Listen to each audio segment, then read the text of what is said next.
Welcome to the Kearney Show. I am your host, Keith King. At this time, I want to bring out the man who this show is named after. Come on out, Kearney Quinn. Me. Yeah. Me. Hi, Keith. How are you? Do you hear the imaginary applause? Oh, it's me on the handshake this time. Yeah. It's good imaginary. Plus, you know what I just realized? What's that? Keith King. Kearney Quinn. It's 4 K sounds. Nice. Yeah, like it's 3 for comedy. 3 Okay. K sounds are the funniest sounds, but 4 is still pretty good. Okay. Except for you don't want to put 3 Ks together. Yeah, because of the racism. Yeah. Do you want to avoid the racism? Yeah, so even most of us want to avoid racism. Yeah, I think that's a good policy to have, is just avoid racism whenever possible. Because I don't know if you knew this.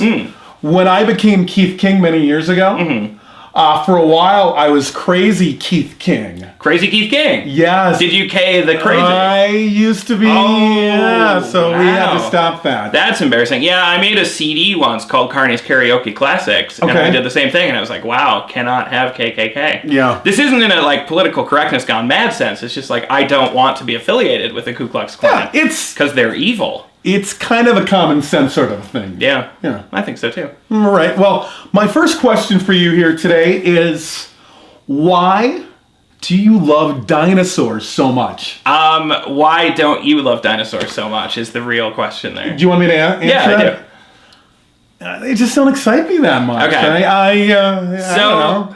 Do you like animals? You don't like animals that much. Oh, you're okay, going to come across so unpopular here? I like animals, but I'm also able to have what I call perspective and realize that we're human beings. You think we're more important than animals? And I think we're more important than I'm animals. going to side with you on that one. I had to, my sister, she has some cats. Okay. And I live with my sister, and the cats are amazing. I think maybe at this point in the show, we should maybe toss up a couple of still pictures of me holding and petting and squeezing and hugging the kitties. But one of their name is Spider-Man. Oh, okay. He's very nice. But I completely forgot what I was going to say. Just completely forgot. Well, you were going on this whole thing about how I said that animals are... Right. That people are more important. I think they are too. I had a cat once who I had to pay like $1,700 to keep alive, and I don't think I would ever do that again. Yes. Like, I love them very much with my whole heart, but it is a less important creature. Like, I don't know, there's been some issue where the people I live with, my wife and sister, they don't want to move cats off the couch if they want to sit on the couch. Okay. Like, they think it's kind of a moral issue, and I'm fine with making the cat move. But anyway, the point is, animals are really good. Like, dogs and cats are really good, and raccoons and elephants. But, like, imagine an animal like that. Like, when I see an animal, it makes me happy. Okay. But it's like an animal that's 1,000,000 feet tall and monstrous. It was a real monster. There's no magic in the world. I'm very disappointed. One of my greatest disappointments in life is that there isn't any magic, that I can't be a wizard. The first time this happened, I was like 8, I think. There was a book called The Witches by Roald Dahl, which was also an excellent movie. Okay. With Angelica Houston. But she turns the kid into a mouse at one point. And the kid stays a mouse in the book, and he goes and solves mysteries with his grandmother as a mouse. And they hunt witches and shit.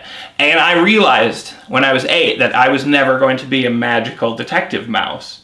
And it just sort of broke my heart. And I've kind of been reeling from that one ever since. Like, it's sort of a lot of the cause of my melancholy, I think.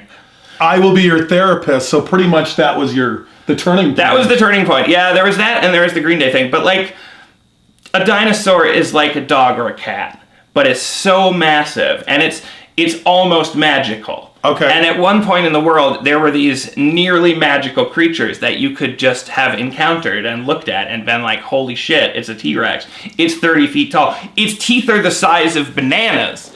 What do you do? There's nothing you can do. I think what's kind of weird for me about dinosaurs is, and maybe it's because I'm a little bit older and maybe I was the wrong generation, but I'm amazed at how much money is put into dinosaurs and what big business dinosaurs is. It's just like, you know, you go to amusement parks and they've got all their fake dinosaurs, and obviously we know about the Jurassic Park movies, but I'm just amazed at how clearly you're not the only person touched by dinosaurs. No, they're great. And fortunately, I have never been molested by a dinosaur. That's good. Did you get that? That's important. Yeah, it's funny. I'm happy for you that you never have. I haven't either because a thing that most people don't know about dinosaurs is that they have been dead for 65 million years. There haven't been any dinosaurs, unless you count birds, which you shouldn't. The cassowary, like, that's pretty close to a dinosaur, but I think it still doesn't count.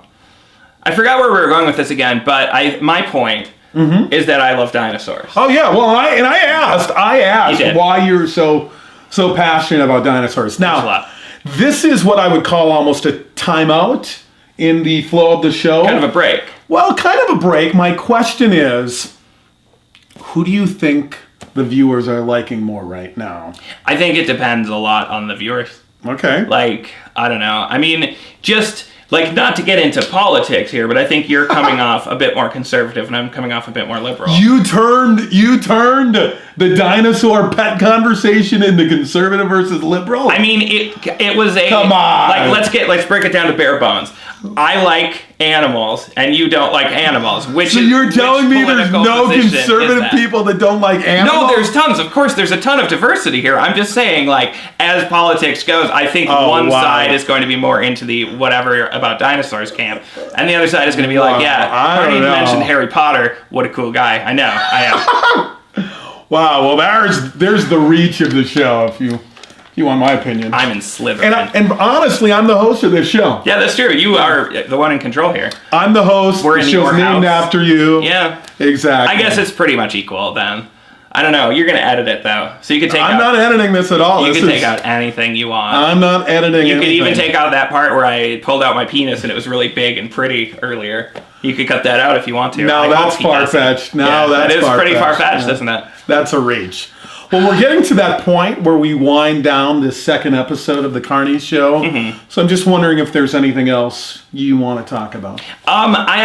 We mentioned this briefly in the last episode, and I've had a lot of people clamoring for this. Can you believe that first episode viewed that is amazing. 3 million times? I know. Unbelievable. My mom has sent me 4 messages about it. But we talked about you getting your shirt at Kohl's. Yeah. Your cool pink shirt, which we didn't do a wardrobe change between episodes. Yeah. Just coincidentally, because we're filming this weeks later. Yeah, right. This is just the shirt that I picked up. I only have 3 outfits, but anyway, is that normally where you buy your clothes? Do you go shopping by yourself? Do you go with your family?